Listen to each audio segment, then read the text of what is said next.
Welcome back. I'm Anastasia, a trauma therapist, owner of Happy Mind Wellness Company, Colorado-based therapy practice, and creator of this podcast.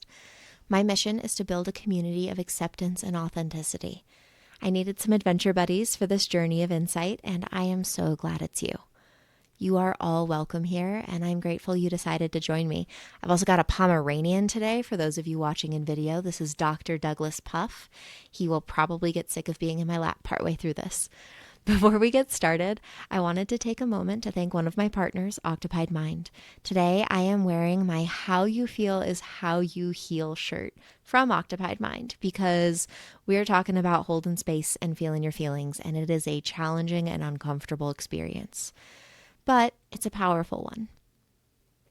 Occupied Mind's goal, which you can read about more on their website, is to create a sanctuary of self-expression, a place where individuality is celebrated and true selves are embraced. Their belief is simple yet profound. Everyone deserves to feel at home in their own skin. We share that dream, which is why I support them, and my closet is slowly turning into an Occupied Mind showroom. Use code InsightsWithUs15 at checkout to find a shirt that speaks your mind and bears your soul. That's OCTOPIEDMIND.com. Be authentically you. As a disclaimer, there may be swearing in this podcast, but sometimes we get caught up in the human experience. It happens. And sometimes we can talk about difficult or activating topics. So put on some headphones if you need to, and remember that support exists for you if you want it. Today, I am going to call out some of the misgivings in our Western society that has led to a gap in understanding around emotional labor, especially across different genders. I explicitly said Western culture because that's the one I live in right now, and that's the one that I have the majority of experience working with. I would love to hear more from our listeners across the world about what this might look like in your culture or in your country. Initially, I was just going to chat today without a script, but honestly, I had so many ideas, thoughts, and examples that I ended up creating a script accidentally and then rewriting it about 1,000 times. This is a complicated and layered topic that really depends on who you are, what relationship you're in, and how you show up in the world. I am going to talk about a couple different aspects of emotional labor and how miscommunications around it can lead to conflict within relationships. This is basically an episode about what can go wrong from a scaled back and more simplistic view. If you have any further questions, please send them to me at insightswithus@gmail.com or send me a message on Instagram at insightswithuspodcast, and I'll do my best to answer them, either in a separate episode, do a deeper dive into an episode, or just send you a message back. There is a good chance that I might ruffle some feathers today. Know that I am doing it from a place of love and from a place of deep respect. But I also think that this conversation is incredibly important and it's not being said out loud enough. If you feel hurt or offended by anything I say, be curious if it's because you feel you're being called out and therefore it might be time for some insight, or if you feel like what I'm saying has nothing to do with you. In that case, it might not, but you could take this information and support and lift others up as you help them learn. Either way, if what I say brings something up in you, maybe bring it to a therapist and process it further. This episode is not a replacement for therapy. It is just a sharing of ideas. In my discussion today, I'm going to be focusing on heteronormative relationships because they tend to have the largest contrast when it comes to emotional labor and communicating.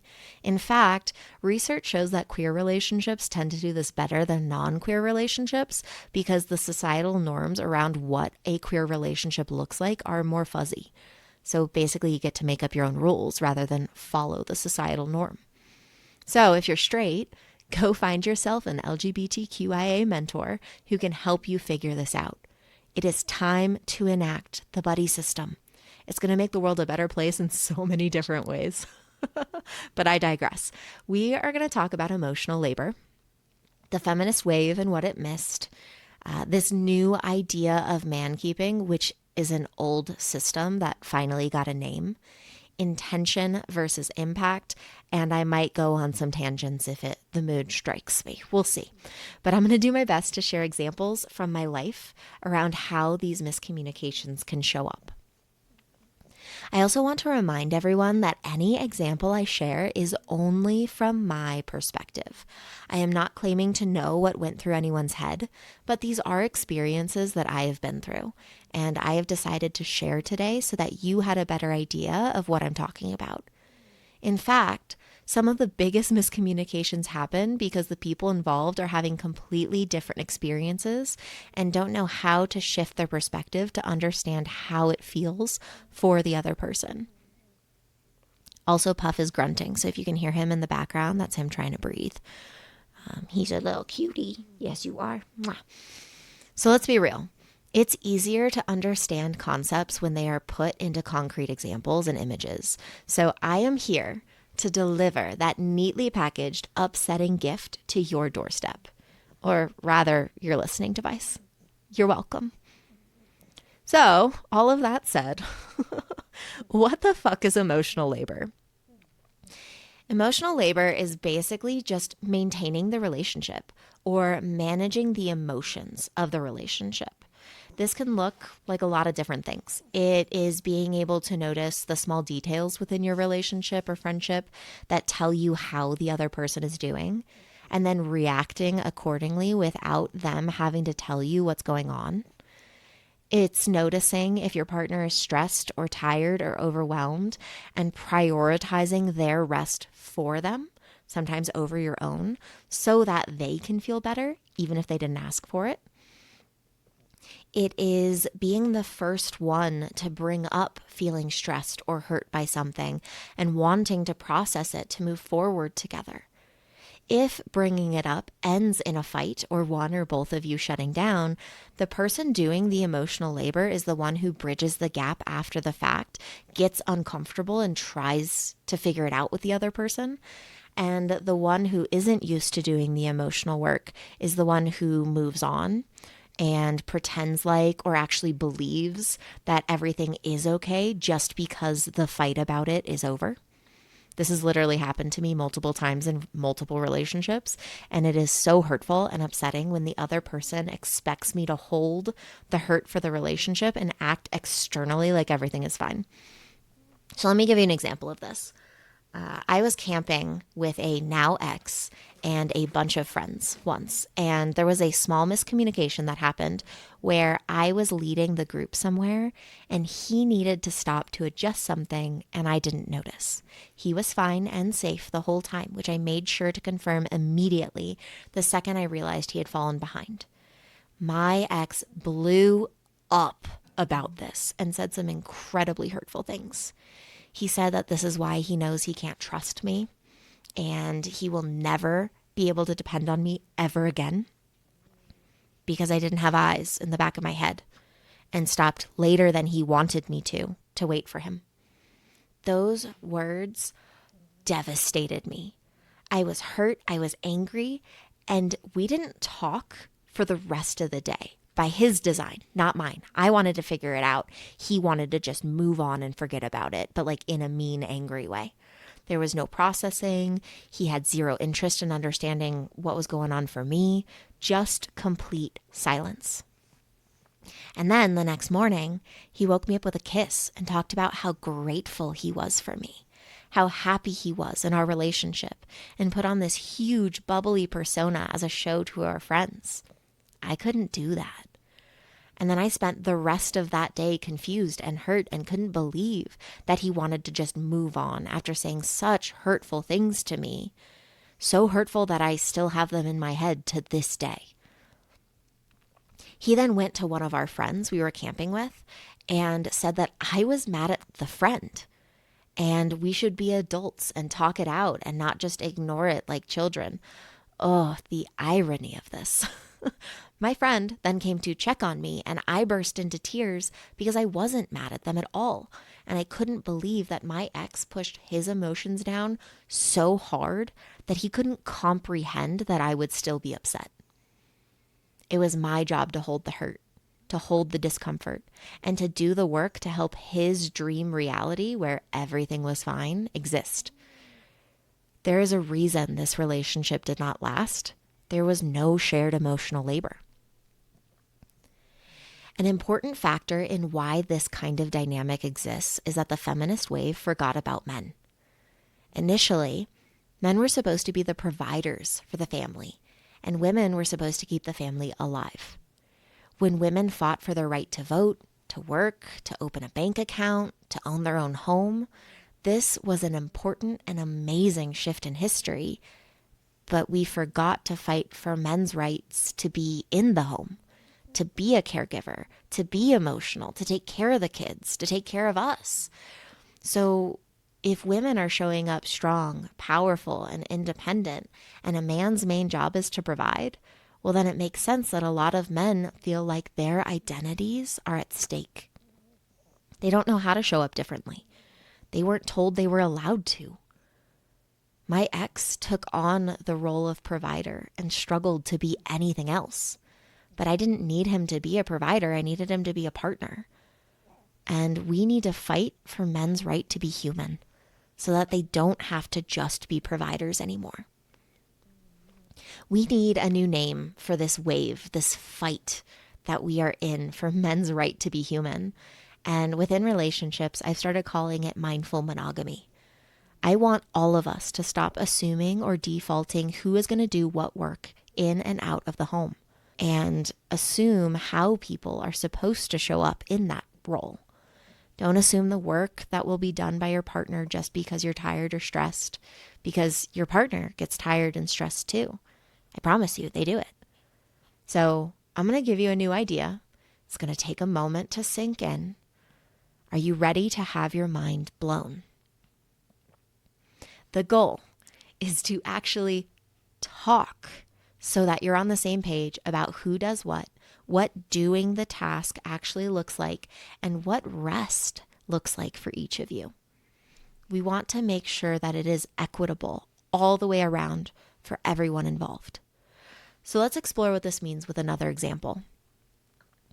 When I first moved in with my current partner, which is going really well in case any of you were wondering, I'm very happy, but we're both human, which means there are miscommunications and things are getting missed sometimes in our relationship.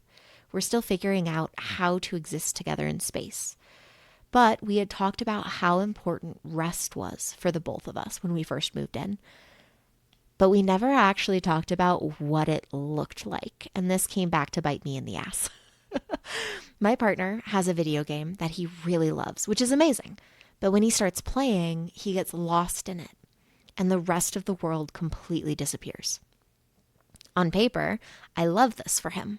But what it meant in reality is he is gone in his own world for 6 to 8 hours at a time. It's less now. We've worked on it. This is the equivalent of someone going golfing for the day or spending all day Sunday watching football. Puff, are you crying? Good boy. I want to support him in having this recharge time. It is so important for him, and I love that he has it. But I started to struggle because I never got that kind of recharge time too. When he would be checked out for an entire day, it meant that I couldn't.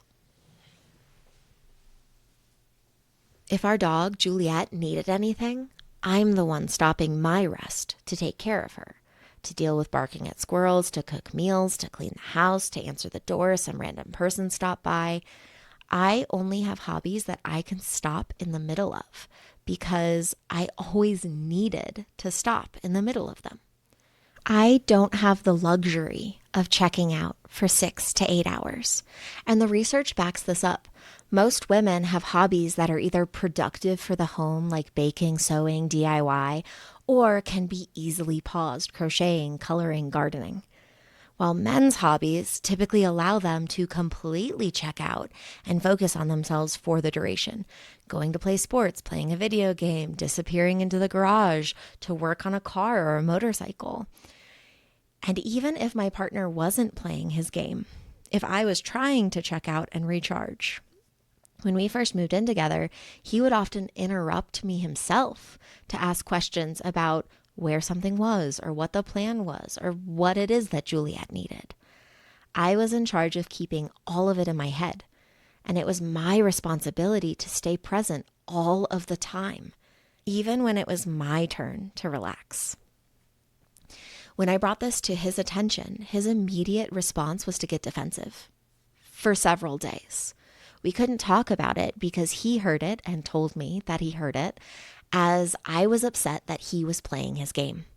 This was not the problem. I want him to play his game.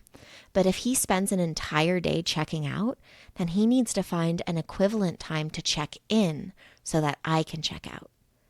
I want it to feel equitable, and I want him to be able to take on some of that mental load so that it does feel shared, so that I can trust that I can check out. And we did eventually get on the same page about this, and he has improved significantly in being able to know what's going on without having to ask me. But I do still struggle to trust that I can check out or go somewhere and leave Jules behind. And often when I think about trying to do that, he also wants to play his game. So instead of advocating for myself, which is something that I need to work on also, I just accept that he's going to play his game and end up figuring it all out on my own.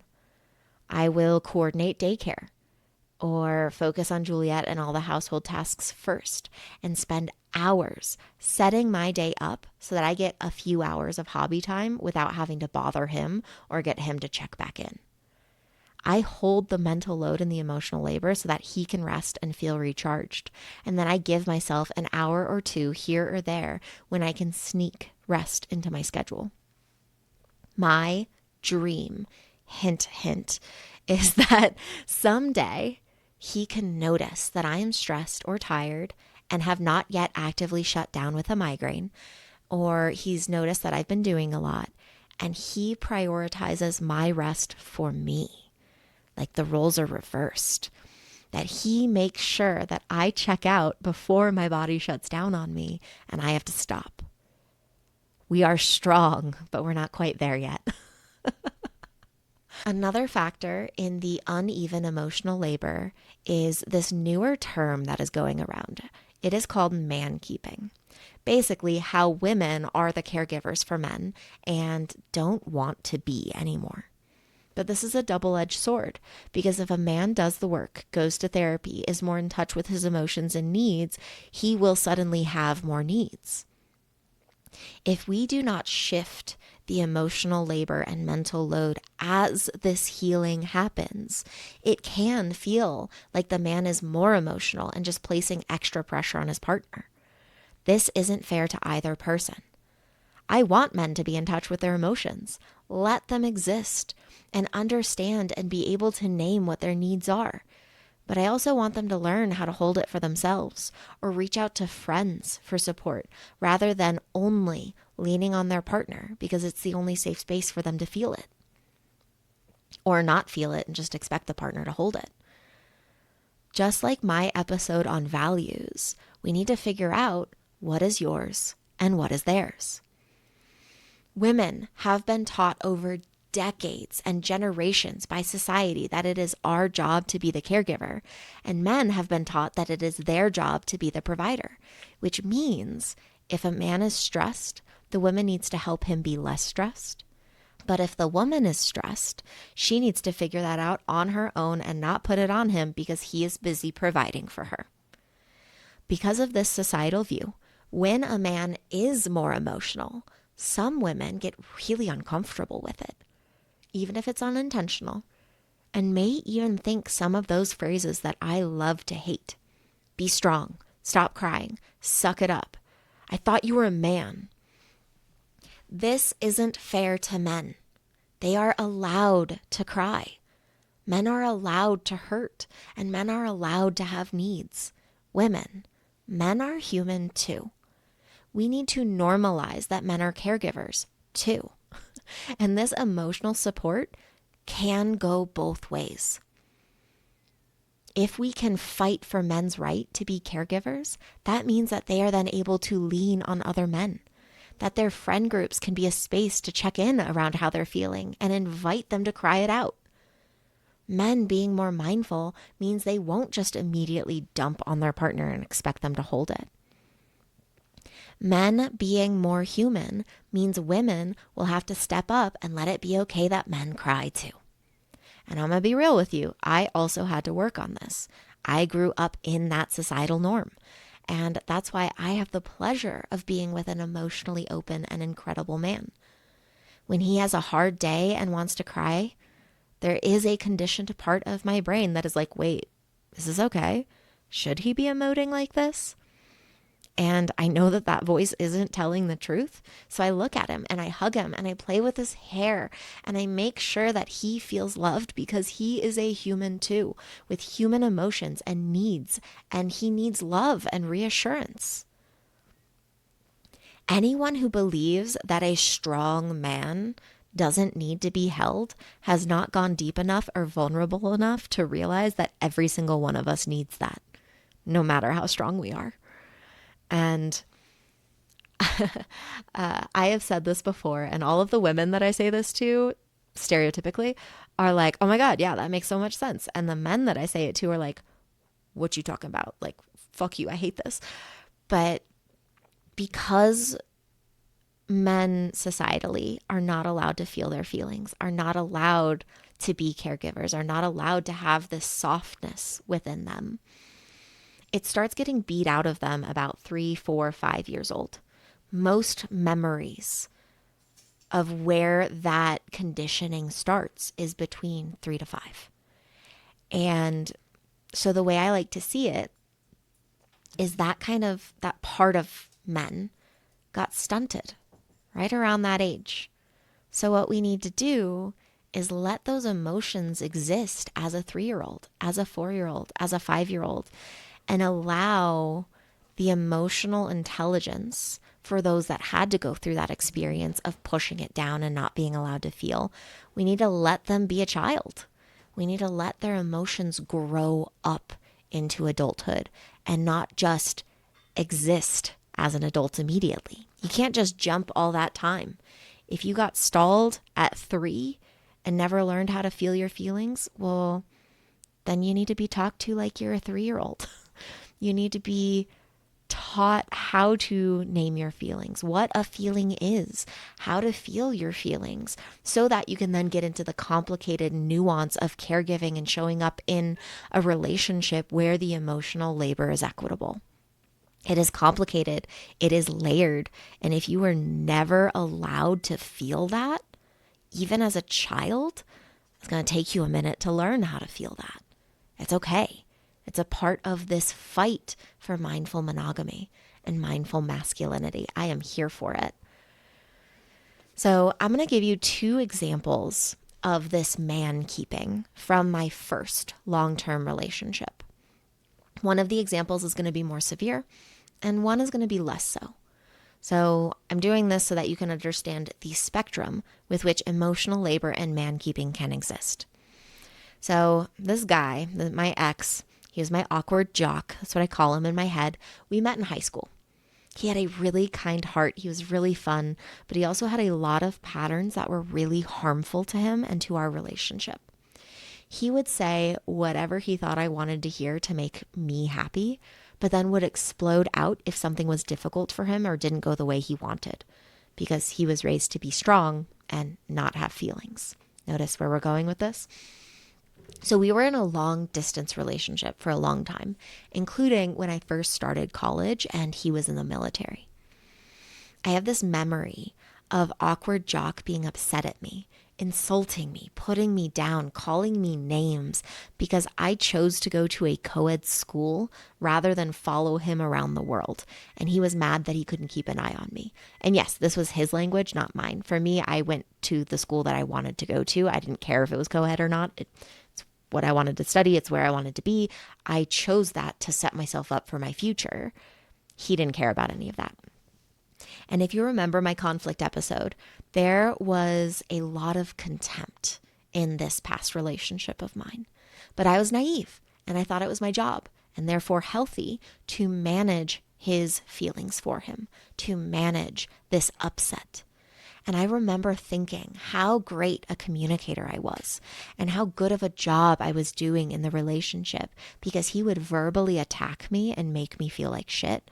And then I would shut down and refuse to talk to him for a day or two because he just needed to cool down. This was a part of our communicating system. It was healthy. It was fine.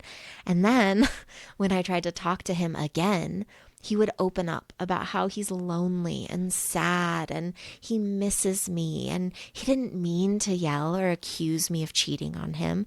He was just insecure and needed extra reassurance. I thought I was a genius for figuring out how to get him to open up and process his feelings. In reality, I was a punching bag, and he would sprinkle in these moments of vulnerability to keep me close. I wasn't helping him process his feelings. I was processing his feelings for him.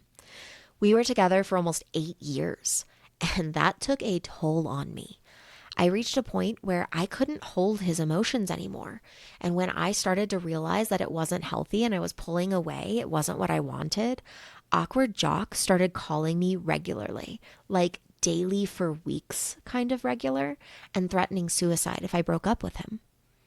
This attempt at holding me hostage with his emotions backfired, fortunately, and it was the wake-up call that I needed.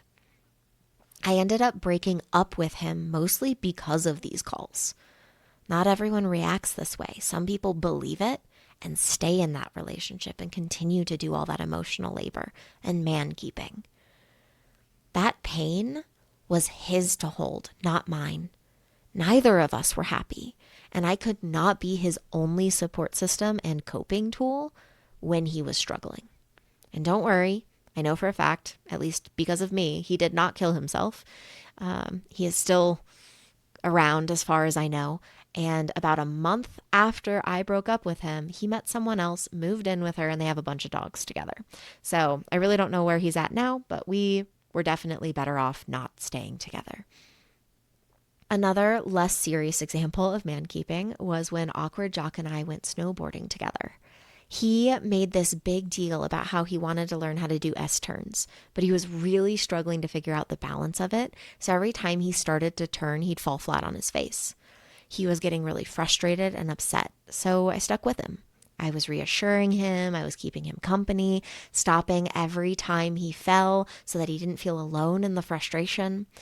And to make himself feel better, he started pointing out how much I was stopping and making his frustration about me and my failures. He was saying things along the lines of, "You seem to be struggling more than me. Look at how much you're stopping. You can't even snowboard, can you?" He didn't even notice that I was going slow and stopping for him, to keep him company, because I was the one holding his emotions for him. I smiled and said, "Okay, I'm going to keep going then." And I left Awkward Jock in my dust. I snowboarded down this peaceful slope alone in the Alps for like 10-15 minutes. And then the guilt set in. I shouldn't have left him. He was just frustrated. I should be there for him, even if he was rude to me. I'm not going to go back up the hill, but I'll sit and I'll wait for him and I'll make sure he's all right. Like 20 minutes later, he finally caught back up to me. And do you know what he said? It was not how impressed he was at my ability or apologizing for not realizing how supportive I was being.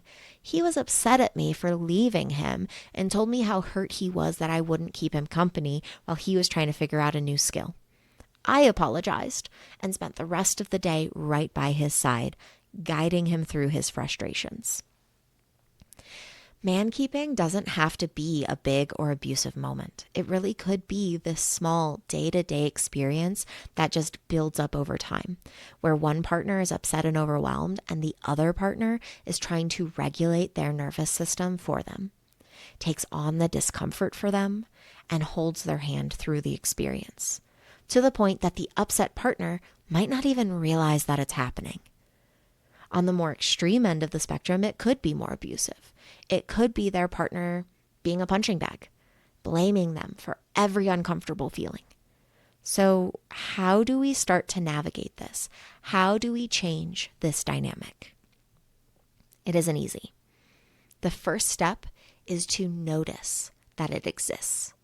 If you are someone who struggles to hold your emotions, or if, as you heard my examples, realize that you might blame your partner for more than their fair share of an interaction, you need to be able to notice when you do this. And if you can't slow down in the moment to notice it, you might be dissociating in the discomfort, and you might want to go to therapy and work on that first. Work on slowing down and grounding yourself in the moment so that you can notice what's going on. If you're the partner who does the man keeping, you need to start noticing when you are taking on more than what belongs to you. Second, you need to realize that you can sit in uncomfortable situations or emotions even if you aren't used to it or hate the feeling. You can survive it, really, and you won't get stuck in it forever. You'll get stuck in it for a little bit, or at least just sit in it for a little bit, but it won't last. You can actually sit in sadness and cry and then continue with your life once the moment is over. It's actually better for you and your system to move through it as soon as you can, instead of pushing it down and holding on to it until it explodes onto someone else or shows up as chronic illness. If something isn't going the way that you'd like my snowboarding example, you can be frustrated and angry that you can't figure it out without taking it out on your partner. My ex literally could have just said something like, I am feeling really frustrated by this, and I know it's not your fault, but I want you to know I'm feeling more irritable and I might snap at you. I'm not doing it intentionally, and if you need space while I'm figuring this out, that's okay. Go take some time. And then actually let your partner walk away and take some time if that's what they need. It is not their job to be frustrated with you or fix it so that you're not frustrated anymore. If they want to keep you company, if they're able to keep you company, great. That's some bonus love. Take it, love it, appreciate it, thank them for it. But it is not their job to stay by your side and take on that frustration for you. For many, especially with hard pasts, feeling frustration or anger from a loved one can be really activating. Thanks to Awkward Jock, anytime anyone raises their voice, even if it isn't at me, I do get a little activated. My heart rate increases, and I think I've done something wrong, even though logically I know that I haven't. It takes a lot of work for me to stay present and to be supportive when one of these difficult emotions show up in my loved ones. And this isn't so much a problem in the therapy world because I'm in the headspace for therapy. It's when it's out of context, out of my job in my personal life. So this is going to lead me to the next idea that is really important to have curiosity around, which is, what is the intention of what was said or done versus what was the impact of it? And which one are you paying attention to? If I am expecting my partner to come home from work and I want him to focus on me, give me a lot of hugs, cook with me, dance around the kitchen with me so that we can laugh and connect together, but maybe he's had a rough day. So instead, he comes home, gives me a quick kiss, changes, sits down on his video game, and he's gone in his own world the rest of the day.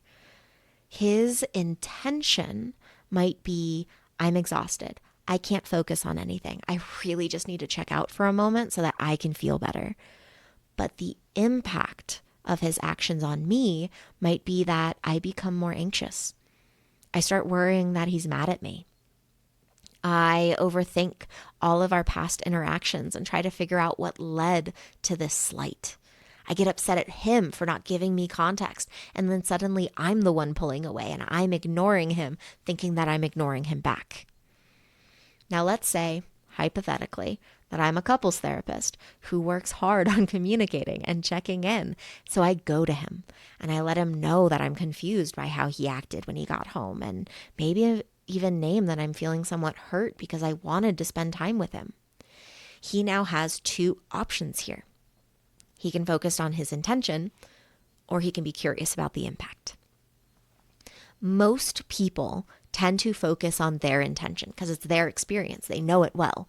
And that would look like, well, I didn't mean to hurt you. I just had a really hard day. Why am I not allowed to come home and relax and recharge? I didn't do anything wrong. Notice how defensive that sounds, because there were good intentions, or at least neutral intentions, in his actions. He is justified in feeling like he didn't do anything wrong. Technically, he didn't. However, defensiveness is one of the four horsemen of the relationship apocalypse, and we want to try to avoid creating this wedge of miscommunication. If you have read anything by the Gottman Institute or listened to my conflict episode, you know that an antidote for defensiveness is taking responsibility. This is the second option in this example. Acknowledge the impact, even if it wasn't your intention, before you share your intention. My partner could listen to my experience and say something like, "Oh, I can understand why you would think I was ignoring you or upset at you. I really did just come home and disappear, didn't I? I am so sorry for how that came across. And I want you to know that I didn't mean it. I had a really hard day and I wasn't thinking about how it would impact you. I'll try to give you that context in the future so you know where my head is at." And then I would feel validated. I would be able to understand his headspace because he acknowledged my impact first and didn't get immediately defensive, which would make me feel unheard. And then, if he chose that route, I would feel better.